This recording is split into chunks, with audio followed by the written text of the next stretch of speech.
ప్రార్థించుదము. ప్రేమ దయ కనికరముల తండ్రి మహోన్నతుడా, మీ బంగారు పాదములకు స్తుతులు వందనాలు చెల్లిస్తున్నాం. నీ వాక్యము ధ్యానం చేయుచుండగా నన్ను నీ నోటి బూరగా దీవించమని, మీరు నాలుండి మాట్లాడమని, మీ పరిశుద్ధాత్మతో నన్ను నింపమని వేడుకుంటున్నాం. తండ్రి, వాక్యం వినుచున్న ప్రతి బిడ్డను పేరు బిడ్డ దీవించినైనా, వినగలిగిన చెవులను గ్రహింపగలిగిన మనస్సు దయచేయమని, ప్రతి ఒక్కరితో మీరు మాట్లాడమని, వాక్య ప్రకారముడు ఆత్మ ఫలములతో ప్రభువా మరి ప్రతి ఒక్కరూ ఫలించే భాగ్యం దయచేయమని, సమస్త మీరే ఘనతామహిమలు పొందుమని నజరుడైన యేసు నామమున ఈ విన్నపములు నీకు సమర్పిస్తూ బతిమాలి వేడుకొనుచున్నాము తండ్రి, ఆమేన్.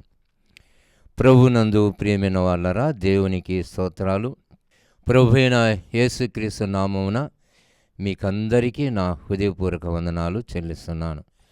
ప్రార్థన టీవీ ద్వారా దేవుని మాటలు వినుచున్నటువంటి విశ్వాసులు, భక్తి గలవారు, మరి దేవుని యందు నమ్మకం కలిగినటువంటి బిడ్డలు, ఆత్మీయంగా జీవించే బిడ్డలు అందరికీ నా నిండు కృతజ్ఞతలు, నా హృదయపూర్వక వందనాలు చెల్లిస్తుంటున్నాను. ప్రియమైనటువంటి వాళ్ళారా, ఈ సమయమున మనం ధ్యానం చేయవలసిన అంశము యాకోబు రాసిన పత్రిక 2వ అధ్యాయము చిట్ట చివరి వచనాన్ని మనం చూచినప్పుడు, యాకోబు రాసిన పత్రిక 2వ అధ్యాయము చిట్ట చివరి వచనం అనగా 26వ వచనం.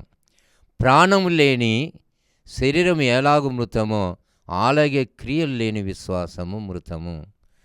ప్రాణము లేని శరీరము ఎలాగు మృతమో అలాగే క్రియలు లేని విశ్వాసము మృతము. ప్రియమైనటువంటి వాళ్ళరా, ఈ శరీరానికి ఎప్పుడు విలువ ఉందంటే ప్రాణం ఉంటేనే. ఈ ప్రాణంగిన శరీరములు లేకపోతే ఇది మృతము, నిర్జీవమైనది. దీన్ని ఇంకా భూస్థాపనకు రెడీ చేస్తారు. ఆ రీతిగా మనకు విశ్వాసం ఉండవచ్చు దేవుని పైన.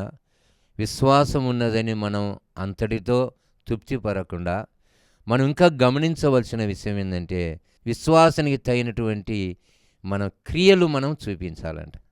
కాబట్టి క్రియలు లేని విశ్వాసము మృతము అన్నటువంటి విషయాన్ని దేవుడు తన వాక్యం ద్వారా సెలవిస్తుంటున్నాడు. కాబట్టి దేవునియందు మనకు విశ్వాసం ఉన్నదా, మన క్రియలలో చూపించాలా. మన అలవాటు, క్రియలు అంటే ఏంది?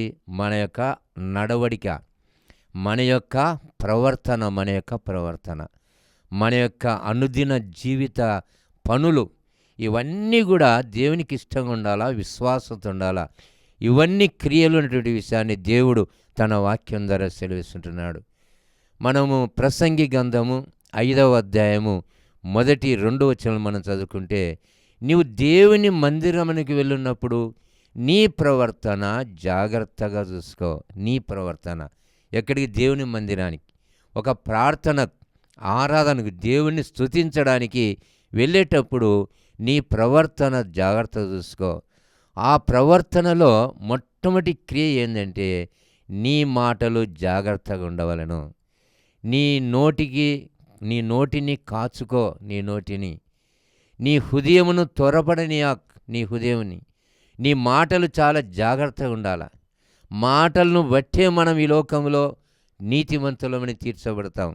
మాటలను బట్టే అపరాధులమని తీర్చబడతాం. పరిశుద్ధైన మత్తయి రాసిన సువార్త 12వ అధ్యాయము 37వ వచనం మనం చదువుకున్నప్పుడు, నీ నోటి మాటలను బట్టే నీవు నీతిమంతుడు అని తీర్పు పొందుదు. నీ నోటి మాటలను బట్టే నువ్వు అపరాధివని తీర్పు పొందుదు. కాబట్టి మన యొక్క క్రియలు ఏ రీతి ఉండాలంటే, ముందు మన మాటలు చాలా మంచిగా ఉండాలి. చాలా అనగా ఉప్పు వేసినట్టుగా ఉండాలి ఇతరులకు. ఎందుకంటే సామెతల గ్రంథం 15వ అధ్యాయం 1వ వచనములు అంటాడు, మృదువైనటువంటి మాట కోపమును క్రోధమును చల్లారుస్తుందంట. ఒకటేసారి మృదువైనటువంటి మాట. మన నోరు మంచిదైతే, మన మాటలు మంచివైతే మనకు అందరూ మంచి అవుతారు, లోకమంతా మంచిగా ఉంటుంది. చాలామందికి ఎందుకు శత్రువులు మారుతుంటే మాటలను బట్టే. మాటకు మాట పెరిగి కోపం పెంచుకొని కీడుకు కీడు చేసుకుంటూ సరైన మాటలు మాట్లాడకుండా ఈలోక సంబంధంగా జీవిస్తున్నటువంటి వారు. కాబట్టి ప్రియమైనటువంటి వాళ్ళారా, దేవుడు సెలవిస్తున్నాడు, మన యొక్క క్రియలలో మనం చేయవలసింది ఏంటంటే, మన మాటలను జాగ్రత్తగా మాట్లాడాలి. ఏదైనా కింద ఒక 500 రూపాయల నోటు కింద పడిందంటే మళ్ళీ తీసుకొని మన ప్యాకెట్లో పెట్టుకోవచ్చు, అంతటితో అది అయిపోతుంది. కానీ మన నోటిలో నుండి ఒక్క మాట బయటికి వచ్చిందంటే ఇంకా రిటర్న్ తీసుకుని అది ఎంతోమందికి పాకిపోతుంది. క్షమించమని అడిగినా కానీ ఆ మాట మాత్రం అక్కడే నిలిచి ఉంటుంది ఒకటేసారి. అతని మనసులో ఉంటుంది. పైకి మాత్రం నేను క్షమించానని చెప్పినప్పటికి కూడా మన నోట్ల నుండి వచ్చింది కాబట్టి ఆ మాట వారు ఏం చేస్తారంటే ఇంకా పైకి మాత్రమే అనవచ్చు, లేదంటే మనస్ఫూర్తిగా అనవచ్చు, ఏదైనా ఆ మాట తిరిగి రాదు, ఏదైనా తిరిగి తీసుకోవచ్చు, కానీ మాటను మాత్రం తిరిగి మనం తీసుకోలేము. కాబట్టి ప్రియునిటువంటి వాళ్ళరా, ప్రాణము లేని శరీరము ఏలాగు మృతమో అలాగే క్రియలు లేని విశ్వాసము మృతము. దేవునియందు మనకు విశ్వాసం ఉన్నది, అయితే ఆ విశ్వాసంలో మన క్రియలు అనేవి చాలా ప్రాముఖ్యమైనవి. మన క్రియలంటే మన ప్రవర్తన, మన యొక్క నడవడిక, మన యొక్క మాటలు ఏ రీతిగా ఉంటున్నాయి. మనం ముఖ్యంగా దేవుని సేవ చేసేవారు, దేవుని ప్రార్థన చేసేవారు ఈ నోటితో ప్రార్థన చేసి ఈ నోటితో దేవుని మాటలు చెప్పి ఇదే నోటితో బూతులు, కొంతమందికి ఎక్కువ బూతులు వస్తుంటాయి, ఎక్కువ విమర్శలు వస్తుంటాయి, ఇతరుల గురించి ఎక్కువ పాపం చేస్తుంటారు. ఈ లోకంలో మన నడవడిక, మన క్రియలను దేవుడు చూస్తుంటాడు. విశ్వాసం ఉందంటే ఆ విశ్వాసానికి క్రియలకు చాలా సంబంధమునైన విషయాన్ని మనం తెలుసుకోవాలని దేవుడు సెలవిస్తున్నాడు. పరిశుద్ధ గ్రంథంలో అబ్రహాముని గురించి మనం ఆలోచన చేసినప్పుడు అబ్రహాముకు దేవుడు ఎంత ధన్యత ఇచ్చినాడంటే విశ్వాసులకు తండ్రి అతడు, విశ్వాసులకు. రెండవదిగా దేవునికి స్నేహితుడు. ఎందుకంత అయినాడంటే అబ్రహాము క్రియలు దేవునికి ఇష్టమైనవి, అతడు చేసిన పని దేవునికి ఇష్టమైనది. అందుకు దేవుడు అబ్రహామును అంతగా దీవించినాడు. యాకోబు రాసిన పత్రిక 2వ అధ్యాయము 21వ వచనం మనం చదువుకున్నప్పుడు అబ్రహాము ఏం క్రియ చేసినాడు? దేవుడు తన కుమారుని ఇవ్వమని కోరుకున్నప్పుడు బలి ఇచ్చినాడు, బలికి సిద్ధం చేసినాడు. తన కుమారుని ఇస్సాకుని ఇవ్వడానికి బలిపీఠం మీద అర్పించడానికి ఆ క్రియను చూపించినాడు. అందువలన అతని క్రియలను బట్టి దేవుడు ఈ అబ్రహాము నీతిమంతుడని దీవించినాడు. కాబట్టి అతని విశ్వాసం ఉంది, దేవునిపైన నమ్మకం ఉంది. అయితే క్రియలను బట్టి ఆ విశ్వాసానికి దేవుడు గొప్ప ఆశీర్వాదాన్ని ఇచ్చినాడు.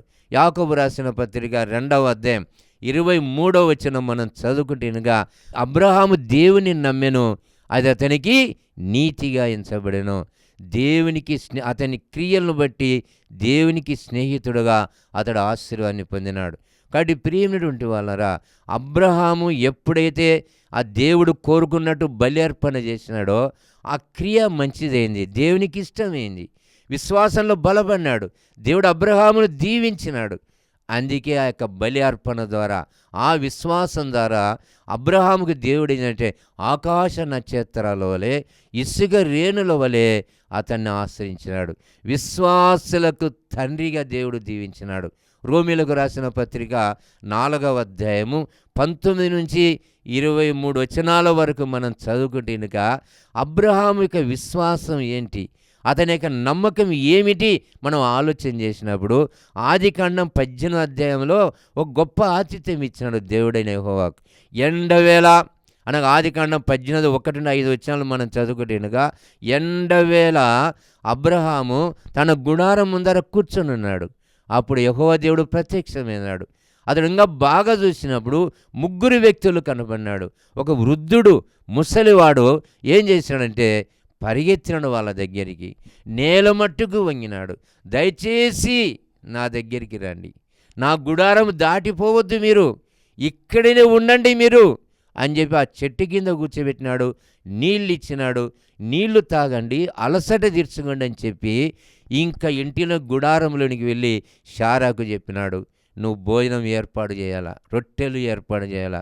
ఆ యొక్క పిల్లవాని దగ్గరికి వినాడు, పశువులు మేపే పిల్లవాని దగ్గరికి వినాడు, నీవు బాగా సిద్ధపరచాలని కూడా ఆ యొక్క పాలు, ఆ యొక్క వెన్న, అవన్నీ కూడా ఏం కావాలనగా అక్కడ ఆహారం చూసినప్పుడు వెజిటేరియన్ కనపడుతుంది, నాన్ వెజిటేరియన్ కూడా కనపడుతుంది. 2 భోజనాలు ఏర్పాటు చేసినాడు. వాళ్ళు వచ్చినటువంటి 3 వాళ్ళు బాగా భోంచేసిన తర్వాత శారా ఎక్కడ, అదో గుడారంలో ఉంది, వచ్చే ఏడాదికి నీకు కుమారుడు జన్మిస్తాడు. శారద గర్భం ధరించి కుమారుని కంటుంది. కుమారుని లోపల గుడారం ఉన్న శార నవ్వింది.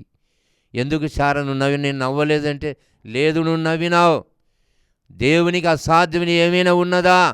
ఎందుకు ఆమె నవ్వింది? నా భర్త ముసలివాడు, నేను కూడా ముసలిదానను, ఏ రీతిగా మాకు సంతానం కలుగుతుంది? కాబట్టి ప్రియమైనటువంటి వాళ్ళరా, దేవుడు అక్కడ జోక్యం చేసుకొని దేవునికి అసాధ్యమైనది ఏమైనా ఉన్నదా? ఏమీ లేదు. ఈ వయస్సు కాదు, ఈ శరీరం కాదు, దేవుడు ఇవ్వాలనుకుంటే అద్భుతంగా ఆశ్చర్యంగా దేవుడు ఇస్తాడు. ఏ విధంగానే దేవుడు ఇస్తాడు.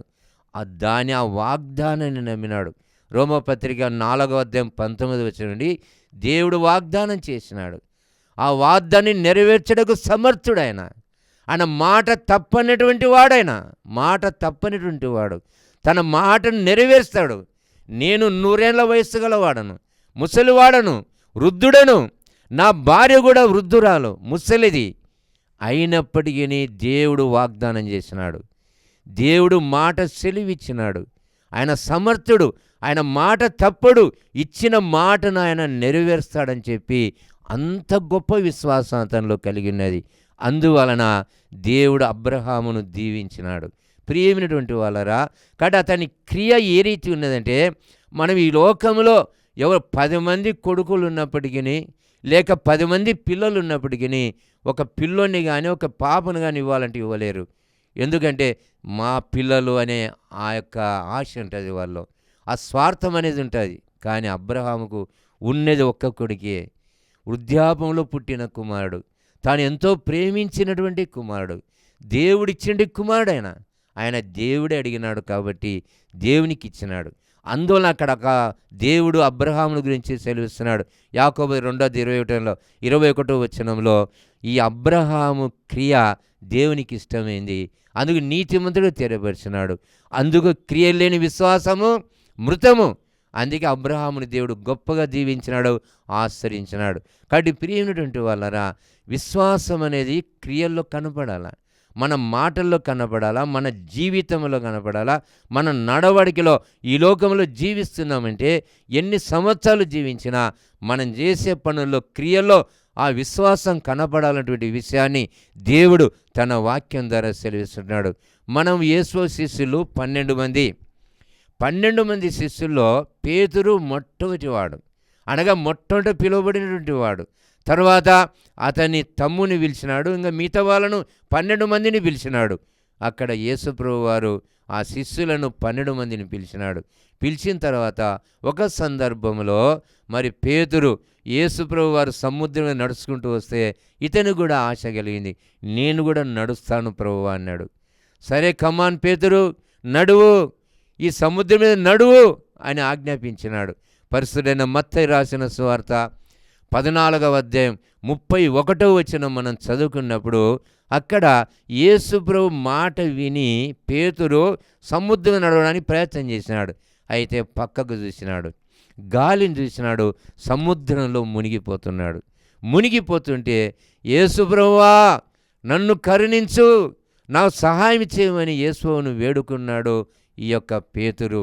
ఆ సమయంలో కనికరమల దేవుడు, ప్రేమమయుడు, తన యొక్క సేవ కొరకు, పరిచర్య కొరకు మొట్టమొదట పిలిచినాడు పేతురును. ఆ ప్రేమతో, దయతో ఇతడు తప్పు చేసినప్పటికీ, గాలిని చూసి అతడు మునిగిపోతున్నప్పటికీ అతనికి ఒక పేరు పెట్టినాడు. ఏం పేరంటే అల్ప విశ్వాసి అని పేరు పెట్టినాడు. చూడు, తాను పిలిచినటువంటి శిష్యునికే తన క్రియ సరైనది కాదు కాబట్టి యేసుప్రభుని చూసినాడు, ఆయన మాట విన్నాడు, అదే చూపు ఉండాల. కానీ మళ్ళీ పక్కకు చూసినాడు. లోతు భార్య పక్కకు చూసి ఏమైంది? ఉప్పు స్తంభం అయిపోయింది. మనం కూడా ఈ లోకంలో దేవుని మాట ప్రకారం బడి జీవించాలా, ఆయన వాక్య ప్రకారం బడి లోకంలో జీవించాలా, ఆయన్నే మనం చూడాలా. మన చూపు అనేది దేవునిపైన ఉండాలా, యేసుప్రభు తట్టు మనం చూడాలా. కాబట్టి ప్రియమైనటువంటి వాళ్ళరా, అల్ప విశ్వాసి, నువ్వు ఎందుకు సందేహపడితివి? ఎందుకు అనుమానం పడినావు? ఎందుకు సముద్రం తట్టు చూసినావు? ఎందుకు గాలి తట్టు చూసినావు? ఎందుకు పక్కకు చూసినావు అని చెప్పి దేవుడు అక్కడ పేతురును చేసినాడు. కాబట్టి ప్రియమైనటువంటి వాళ్ళారా, దేవుడు అబ్రహాము యొక్క క్రియ దేవునికి ఇష్టమైంది. పేతురున్నటువంటి ఆ క్రియ సరైంది కాబట్టి దేవుడు ఆ క్రియను సరిచేసి అల్ప విశ్వాసిని గొప్ప విశ్వాసిగా చేసినాడు, గొప్ప నీతిమంతుడిగా చేసినాడు. ఆ యొక్క పేతురు వస్తుంటేనుగా చివరికి ఎంత వాడంటే పెంతెకోస్తు దినమున ఆ పేతురు చేసినటువంటి ప్రసంగం వలన ఒకేసారి 3,000 మంది బాప్తిసం పొందినారు. అపోస్తలుల కార్యములు 5వ అధ్యాయం 15వ వచనం మనం చదువుకుంటేనుగా పేతురు ఆ దారిన వస్తాడని ప్రజలు అనేకులు ఎదురు చూసినారు. అతడు వచ్చే సమయంలో అతని నీడ ఎవరి మీద పడినా ఆ రోగం బాగవుతుంది, దయ్యములు వెళ్ళిపోతాయి, స్వస్థత పొందుతారని మంచముల మీద తీసుకొచ్చినారు, పరుపుల మీద తీసుకొని వచ్చినారు. కాబట్టి అల్ప విశ్వాసి ఏమైపోయినాడు? ఒక గొప్ప విశ్వాసి అయిపోయినాడు, దైవజనుడు, దేవుని సేవకుడైపోయినాడు.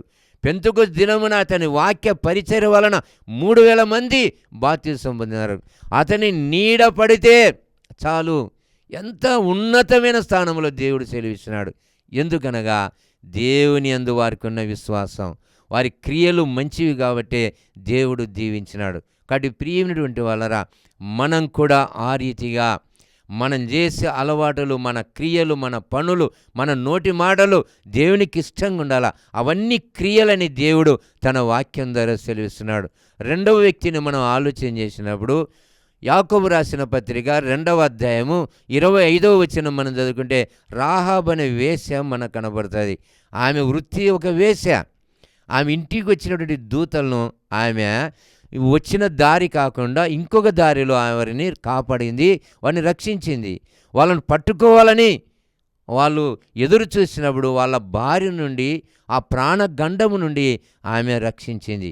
ఆమె ఆ క్రియ చేసినందుకు దేవుడు ఆమెను కూడా గొప్ప నీతిమంతురాలుగా దేవుడు దీవించినాడు, గొప్ప విశ్వాసిగా ఆశ్రయించినాడు. ఆమె మాటల్లో కాదు, చేతల్లో వచ్చిన వారిని దాచిపెట్టి వారిని ఒక రక్షణ మార్గంలో ముందుకు నడిపించింది. దేవుని వలన గొప్ప ఆశీర్వాదాన్ని పొందిందనే విషయాన్ని దేవుడు తన వాక్యం ద్వారా సెలవిస్తున్నాడు.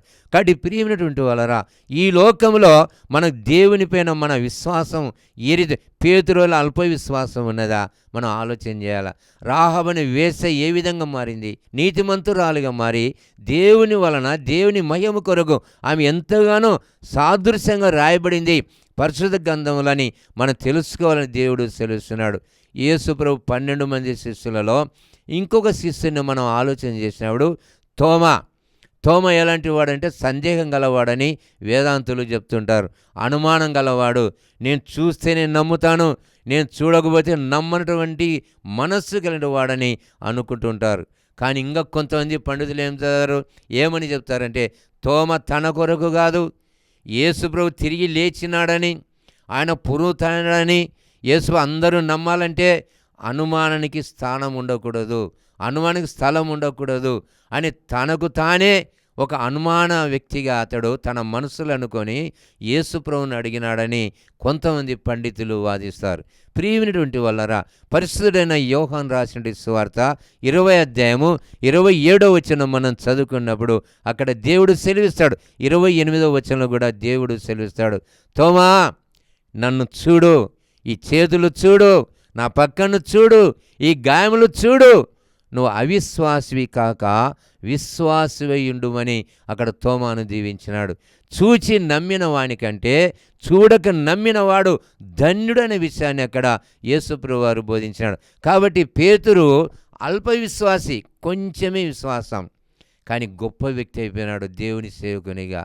విశ్వాసము లేనివాడు, అనుమానముతో నిండినటువంటి వాడు, ఈ లోకంలో అనుమానం దాన్ని తీసివేయడానికి అనుమానం తనలో ఉంచుకొని యేసు ప్రభుతో మాట్లాడేటటువంటి వాడు, నేను చూడాలా ఆయనను, ఆయన గాయములు చూడాలా, ఆయన చేతులు చూడాలా, ఆయన కాళ్ళు చూడాలా, నేను ఆ గుర్తులు నేను చూడాలా అన్నటువంటి వాడు ఒక గొప్ప విశ్వాసిగా దేవుడు తోమాను కూడా దేవుడు దీవించినాడు. కాబట్టి ప్రియమైనటువంటి వాళ్ళరా, ఈ లోకంలో మనం 3 రీతుల విశ్వాసాన్ని చూడవచ్చు. మొట్టమొదటిది గొప్ప విశ్వాసం, రెండవది అల్ప విశ్వాసం, మూడవది అవిశ్వాసం. కాబట్టి దేవుడు ఈరోజు మనల్ని ఏమని కోరుకుంటున్నాడు? గొప్ప విశ్వాసాన్ని మనం ఉండాలంటున్నాడు. యేసు ప్రభువుని నమ్మినామా, ఆ విశ్వాసంలో మనకు గొప్ప విశ్వాసులుగా మనం మారాలి. మన క్రియలు బాగుండాలా, మన అలవాటు బాగుండాలా. ఈ గొప్ప విశ్వాసానికి ఒక స్త్రీని గురించి మనం సాదృశ్యంగా చూసినప్పుడు పరిశుద్ధైన మత్తయి రాసిన సువార్త 15వ అధ్యాయము 28వ వచనం మనం చదువుకుంటే అక్కడ అమ్మా నీ విశ్వాసము గొప్పది. చూడు ప్రియమైన వాళ్ళరా, మరి కనాను స్త్రీ ఎవరు? ఈ లోకములో సృష్టిని పూజించేవారు, సూర్యునికి ముఖ్యవారు, చంద్రునికి ముఖ్యవారు, చెట్లు పుట్టలకు ముఖ్యటువంటి వారు. అటువంటి ఆమె వాటన్నిటిని విడిచిపెట్టి యేసు ప్రభు దగ్గరికి వచ్చింది. ప్రభువా, మాట మాత్రం సెలవు, నీ మాట పంపి నా కూతురు బాగవుతుంది. నా కూతురు ఈ బల్ల మీద పడిన కుక్క పిల్ల వంటి దాన్ని నేను తన్ను తాను ఎంతో తగ్గించుకొని ఆయన కాళ్ళు పట్టుకొని ఒక కుక్క పిల్ల మాదిరి తన విశ్వాసాన్ని చూపించింది. అందుకే యేసు ప్రభు ఉన్నాడు మత్తయి సువార్త 15వ అధ్యాయం 28వ వచనంలో, అమ్మా నీ విశ్వాసం గొప్పది, నీవు కోరినట్లే అవుతుందని అక్కడ దీవించినాడు. కాబట్టి దేవుడు మనలో విశ్వాసాన్ని చూస్తాడు, మనలో ఒక నీతి క్రియలు చూస్తాడు దేవుడు. విశ్వాసం ఉన్నదా, క్రియలున్నాయా, అప్పుడు దేవుడు మన ప్రార్థనకు జవాబు ఉంటుంది, మనకు ప్రతిఫలం ఉంటుందని దేవుడు సెలవుస్తున్నాడు. పరిశుద్ధుడైన లూకా రాసిన సువార్త 7వ అధ్యాయము 9వ వచనం మనం చదువుకుంటేనుగా ఇంత గొప్ప విశ్వాసం నేను ఎక్కడ చూడలేదని దేవుడు సాక్ష్యం ఇచ్చినాడు. ఒక శతాధిపతిని అనగా శత్ అంటే 100, శతాధిపతి అనగా 100 మందికి అధిపతి అతడు. అతనికి ఉన్న విశ్వాసం ఏంటంటే శతాధిపతి ఇండ్లు ఎట్టుంటుంది, బ్రహ్మాండంగా ఉంటుంది, ఒక గొప్ప ఇండ్లుగా ఉంటుంది, ఒక గొప్ప ఇండ్లుగా. కానీ అతడు ఏమంటాడు దేవుని దగ్గర, నా ఇంటికి వచ్చుడకి నేను పాత్రుడను కాను, యేసుప్రభు మాట మాత్రం సెలవేము, నా దాసుడు బాగైతాడు. అతని హృదయంలో విశ్వాసము నమ్మకం అనేది ముందుగానే ఉంది. నువ్వు మాట పంపితే చాలు, నా ఇంటిలో నేను పాత్రుడను కాను. ఆ యొక్క శతాధిపతి పంపిన పెద్దలు కూడా వచ్చి అతడు నీ వలన మేలు పొందుటకు అర్హుడు. ఎందుకు, ఏం మేలు పొందడానికి? అతని గురించి ఎందుకు అంత గొప్పగా చెప్తున్నారంటే అతడు తానే సమాజ మందిరాన్ని కట్టించినాడు. అతని క్రియలన్నీ దేవుడు చూసినాడు, ఆ పెద్దలు చూసినారు, యేసు దగ్గర చెప్తున్నారు. అతని క్రియలు ఎలా అంటే సమాజ మందిరాన్ని అతడు కట్టినాడు, సమాజ మందిరాన్ని. ప్రియమైనటువంటి వాళ్ళరా, దేవుడు సెలవిస్తుంటున్నాడు, తన ఇంటిలోన్న దాసుని స్వస్థత కోరుకున్నాడు. కుమారుడు కాదు, కూతురు కాదు, తన భార్య కాదు, ఎవరనగా తన ఇంటిలో ఒక దాసుడు, ఒక పనివాడు. అతడు ఒక రోగముతో ఉన్నాడు, మరణ గండముతో ఉన్నాడు. తన దాసుని ప్రేమించినాడు, తన దాసుని మీద కనికరం చూపించినాడు, తన దాసుని క్షేమం కోరుకున్నాడు, ఇతర జనులను ప్రేమించినాడు, ప్రజలను ప్రేమించినాడు, వారి కొరకు సమాజ మందిరాన్ని కట్టినాడు, తన్ను తాను పరీక్ష చేసుకున్నాడు, తన్ను తాను తగ్గించుకున్నాడు.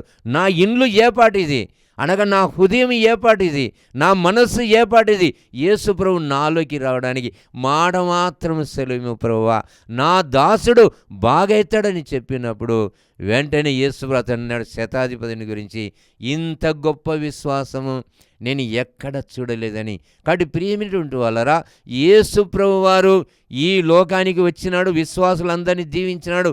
మనము కూడా ఈ లోకంలో ఏ రీతిగా ఉంటున్నాం, మనం పరీక్ష చేసుకోవాలా. గొప్ప విశ్వాసం ఉన్నదా, అల్ప విశ్వాసం ఉన్నదా, అవిశ్వాసం ఉన్నదా, ఏదున్న దేవుడు చూస్తుంటాడు.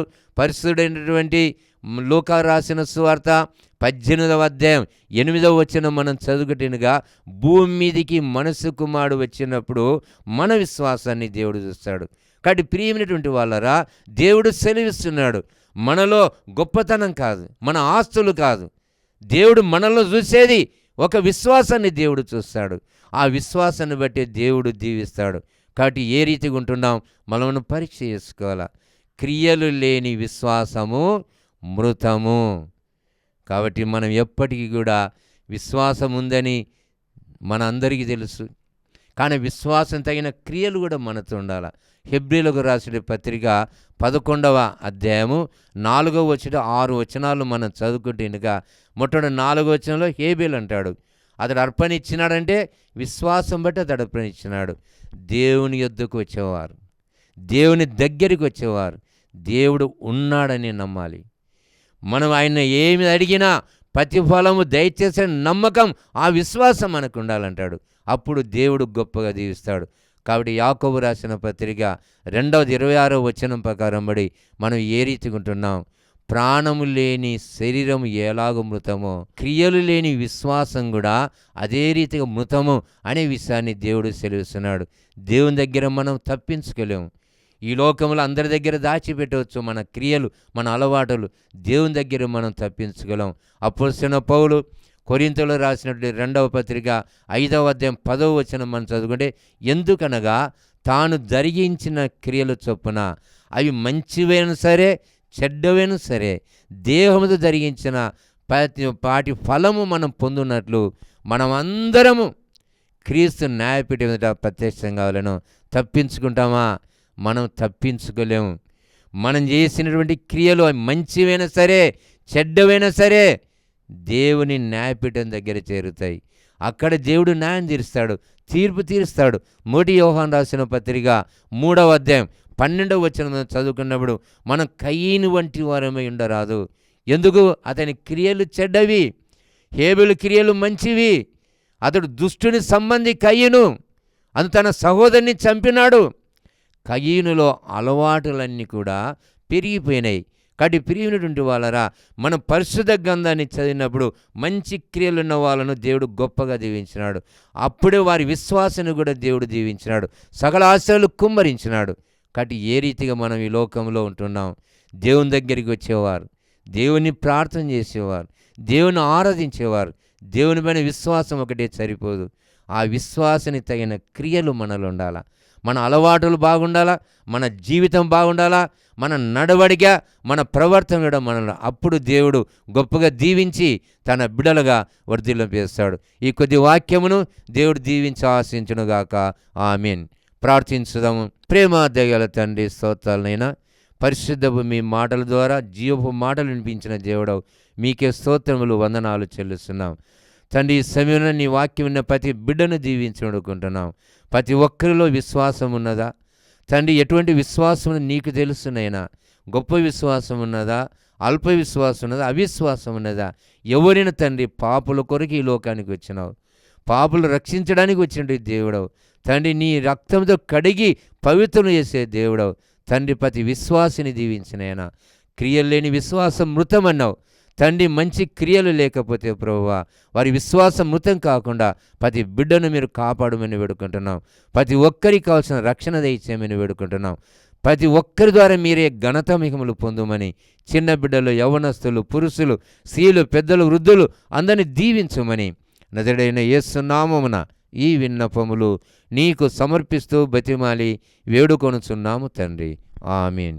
మన ప్రభువైన యేసుక్రీస్తు కృప, తండ్రి అయిన దేవుని ప్రేమ, పరిశుద్ధాత్మకనున్న సహవాసము ఇక చేన మనకు, యేసుని ప్రతి బిడ్డకు, మన ఇండ్లు, మన యొక్క జీవితములకు, సర్వలోకానికి ఇప్పుడెల్లప్పుడు సదాకాలము తోడయుండునుగాక. ఆమేన్.